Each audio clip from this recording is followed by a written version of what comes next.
ప్రపంచం ఎంత ప్రగతి పదవులు వెళుతుంది. మనిషి ఎక్కడో కూర్చొని ఎక్కడో ఉన్న వాళ్ళతో మాట్లాడుతున్నారు.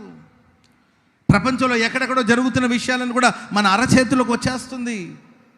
ప్రగతి పదవులో టెక్నాలజీ డెవలప్ అయిపోయి ఏంటంటే అభివృద్ధి పదవులో ఒకవైపున దేశం సాగిపోతుంటే మరొక వైపున కులం పేరు చెప్పుకొని నువ్వు ఫలానా కులపు వాడివి, నువ్వు ఫలానా కులానికి చెందినవాడని కులం పేరు చెప్పి మనుషుల్ని వెలివేయడం కొందరు, మనుషుల్ని చిన్న చూపు చూడడం కొందరు.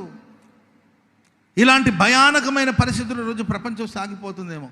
ప్రేమైన వారలారా, వాక్యం సెలవిస్తుంది, నా దేవుడు నేను విస్తరింప చేయాలని కోరుకుంటున్నాడు.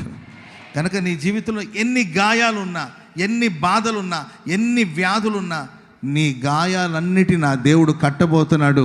నా దేవుడు నీకు ఆరోగ్యాన్ని ప్రసాదించబోతున్నాడు. సంపూర్ణమైన ఆరోగ్యాన్ని దేవుడు నీకు అనుగ్రహించబోతున్నాడు. స్వస్థతనిచ్చి ఆరోగ్యం ఇచ్చి గాయాలను కట్టి నేను విస్తరింప చేయునుగాక.